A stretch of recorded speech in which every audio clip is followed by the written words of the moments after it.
Os planos de Deus são maiores, são melhores do que os nossos, mas o tempo de Deus não é como o nosso tempo. O tempo do Senhor não é como o nosso tempo. Se existe uma promessa de Deus para se cumprir na sua vida, não queira apressar as coisas. Não tente ajudar Deus. Não tente ajudar Deus. Esteja preparado, esteja capacitado, ande em santidade, ande em obediência, procure ter um relacionamento de intimidade com Deus e esteja atento aos sinais. Deus não deixa que nada aconteça na nossa vida sem nos mostrar, sem nos alertar. Tem pessoas caindo de cabeça em relacionamentos que não são de Deus, em empregos que não são de Deus, mudando para lugares que não era o que Deus tinha preparado para ele. Ah não, porque Deus me mandou entrar para essa empresa. Será que mandou mesmo? Uma empresa que age de forma corrupta, uma empresa que age de forma ilícita. Deus me mandou mudar para essa tal cidade. Será que mandou mesmo, irmão?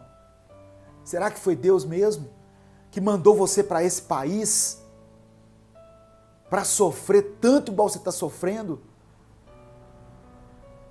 Tem coisas que o dinheiro não paga na nossa vida, meu irmão. Tem coisas que o dinheiro não paga. Salmos capítulo 40, versículo 1, eu quero deixar aqui para você. Salmos 40, verso 1. Esperei com paciência no Senhor. E Ele se inclinou para mim e ouviu o meu clamor. Esperei com paciência. Peça a Deus paciência hoje. Senhor, eu já não aguento mais, já se passou tanto tempo, tantos anos. Eu continuo no deserto, eu continuo na crise, eu continuo na batalha e a Tua promessa não se cumpre na minha vida. No deserto, Deus te sustenta. Nas batalhas, Deus está à frente. Nas crises, Deus te dá sabedoria para superar. Amém? Mas espere com paciência nele, em nome de Jesus. Eclesiastes capítulo 3, verso 1. Salomão escreveu assim: tudo tem o seu tempo determinado. E há tempo para todo o propósito debaixo do céu. Há um tempo determinado. Jesus veio à terra num tempo estabelecido por Deus. Ele não veio assim, um tempo qualquer, não. Era o tempo de Jesus vir à terra. Há tempo para todo propósito debaixo do céu.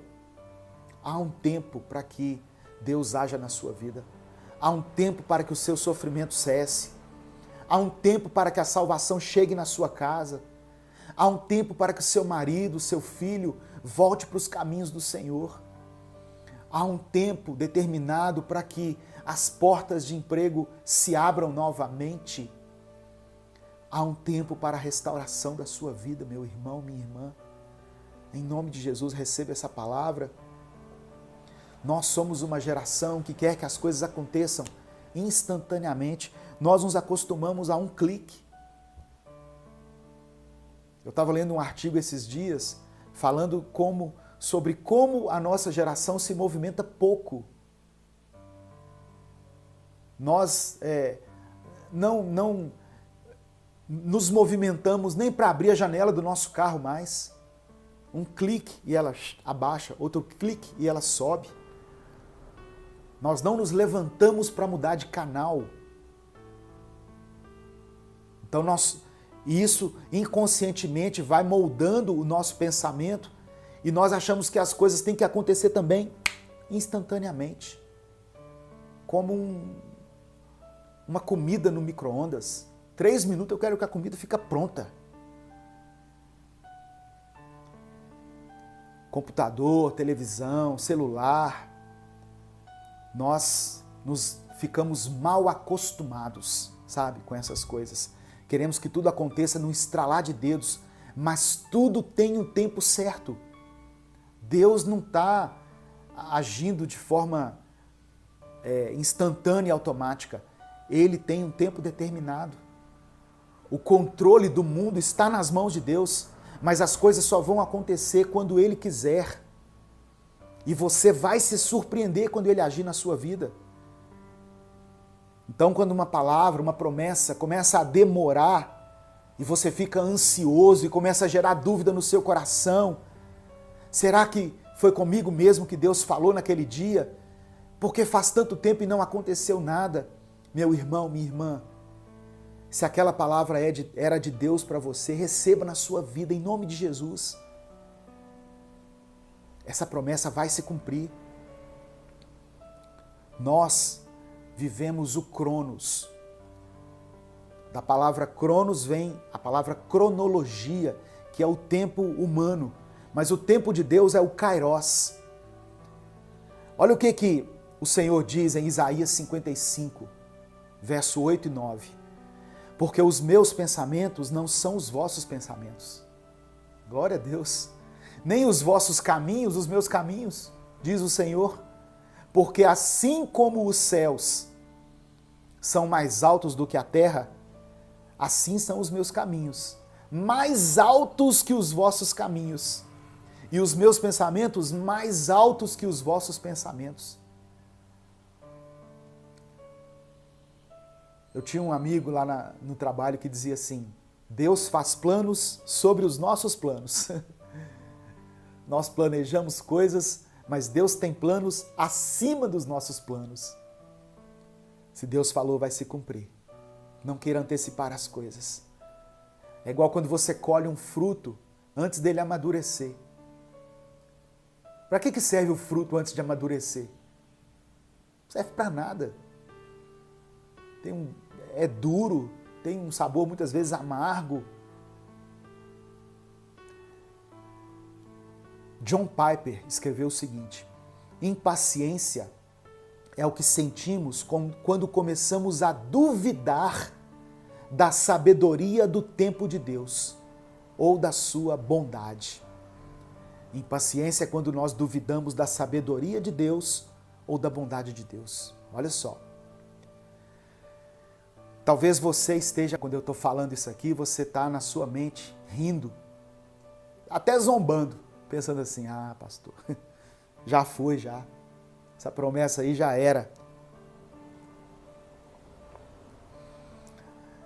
Às vezes o seu problema é muito grande e já se passou tanto tempo. E do mesmo jeito que Sara achou que era impossível, você também está aí tomado pela dúvida, pela incredulidade. Mas saiba que aquilo que é difícil para mim e para você é fácil para Deus. O que é humanamente impossível para Deus é possível. Deus não age no natural, Deus age no sobrenatural. Lucas 1,37, Jesus diz assim: porque para Deus nada é impossível. Para Deus nada é impossível. E aquele que espera em Deus deve entender o tempo dele para a sua vida.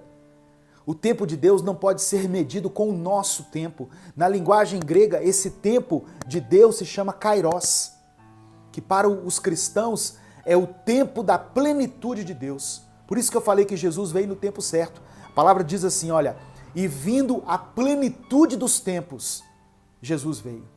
Jesus veio na plenitude dos tempos. Mas nós temos que ter paciência para esperar esse tempo de Deus e não nos precipitarmos em nossas ações. Amém? Essa é a reflexão que eu queria deixar para você se alimentar, para você refletir nesse ensinamento. Há uma promessa, há várias promessas e elas estão ainda valendo para você, valendo para mim. Não haja precipitadamente, não haja precipitadamente. Provérbios 19:2 diz assim: não é bom agir sem refletir, e o que se apressa com seus pés erra o caminho. Não haja sem refletir, meu irmão. Tem pessoas que, se pudessem, voltariam atrás nas suas decisões, nas suas atitudes, porque agiram sem refletir, fizeram escolhas sem consultar a Deus, quiseram antecipar a promessa, estavam infelizes num casamento e acharam que um outro relacionamento era um negócio de Deus para a vida dela. aí abandonou a família, se juntou com outro homem, com outra mulher, encrencou a vida toda. Não viu os filhos crescerem, não viu a felicidade lá dentro do seu lar, se aliou a alguém que era cheio de problemas, cheio de encrenca, que não servia a Deus. Talvez eu estou falando para muitas pessoas aqui. E hoje, se pudessem voltar atrás, voltariam. Não é bom agir sem refletir. Às vezes o nosso eu, o nosso interior diz assim, faça hoje. Só que Deus diz assim, através do Espírito Santo, espere o tempo certo. Espere o tempo certo.